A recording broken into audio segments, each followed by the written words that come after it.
सिवान में बेखौफ अपराधियों ने एक कोचिंग संचालक को गोली मार दी है, जिससे कोचिंग संचालक गंभीर रूप से घायल हो गया। गोली लगने से इलाके में सनसनी फैल गई। घायल को सिवान सदर अस्पताल से पटना के पीएमसीएच रेफर कर दिया गया है। घायल कोचिंग संचालक की स्थिति नाजुक बनी हुई है। बताया जा रहा है कि जख्मी कोचिंग संचालक जमीन की नापी कराकर घर लौट रहा था। इसी दौरान नकाबपोश बाइक सवार अपराधियों ने घटना को अंजाम दिया और गोली मारकर मौके से फरार हो गए। घटना सराय ओपी थाना क्षेत्र के बड़का गांव के चवर की है। घायल कोचिंग संचालक बड़का गांव के स्वर्गीय पशुपतिनाथ मिश्रा का पुत्र दया निदान मिश्रा है, जो कि शहर में कोचिंग सेंटर का संचालक है। गोली लगने के बाद अफरा तफरी का माहौल कायम हो गया। फिलहाल पुलिस घटना स्थल पर पहुंचकर मामले की जांच में जुटी हुई है, लेकिन जिस तरह से सिवान में आपराधिक घटनाएं बढ़ी हैं, वैसे लोगों में पुलिस के खिलाफ आक्रोश है। आक्रोशित लोगों का कहना है कि अपराधियों को पुलिस का डर नहीं है। पुलिस की गाड़ी लगी रहती है और अपराधी हत्या और लूटपाट को अंजाम देकर फरार हो जाते हैं।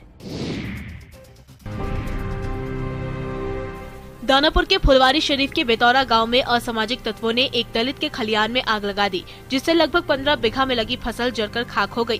बताया जाता है कि फसल पट्टा लेकर लगाई गई थी और उसके बाद दमनी के लिए खलियान में रखी हुई थी। इसी बीच रात में ही असामाजिक तत्वों ने आग लगा दी, जिससे सारी फसल जलकर खाक हो गई।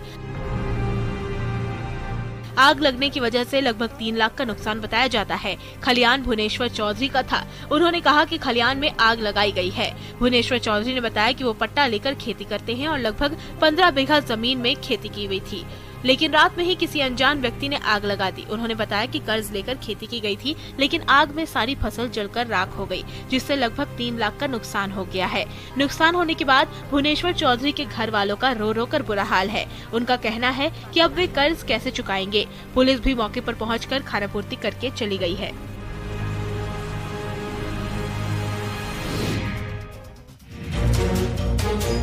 सरकार ने अस्पतालों की हालत दुरुस्त करने के लिए मिशन 60 की शुरुआत की थी, लेकिन इस मिशन 60 की वास्तविकता क्या है, ये आप खुद देख लीजिए। एक तरफ तो सरकार अस्पतालों में स्वास्थ्य व्यवस्था सुधारने के दावे करती है, लेकिन यहाँ तो मूलभूत सुविधाओं की ही हालत खराब है।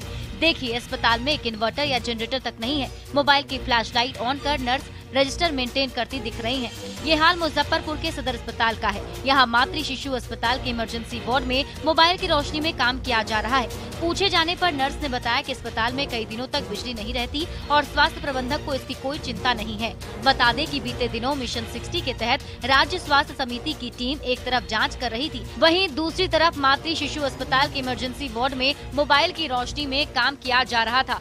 ड्यूटी पर मौजूद एएनएम ने बताया कि पिछले 3 दिनों से लाइट खराब है, जिसके कारण टॉर्च और मोबाइल की लाइट से काम चलाना पड़ता है। पूरे मामले को लेकर civil surgeon doctor UC Sharma का कहना है कि हॉस्पिटल प्रबंधक पर कार्रवाई की जाएगी।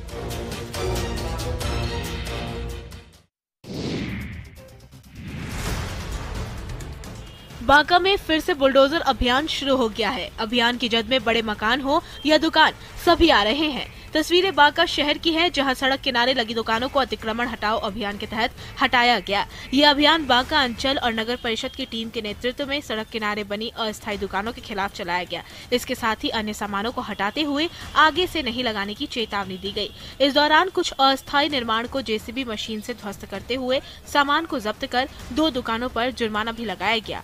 आपको बता दें कि नगर परिषद पिछले कई दिनों से सड़क किनारे अवैध कब्जा कर दुकान चला रहे लोगों को नोटिस दे रहा है, लेकिन नोटिस के बावजूद कोई पहल नहीं किए जाने पर आज अंचल और नगर परिषद की टीम ने जेसीबी की मदद से उन सभी दुकानों और मकानों को गिरा दिया।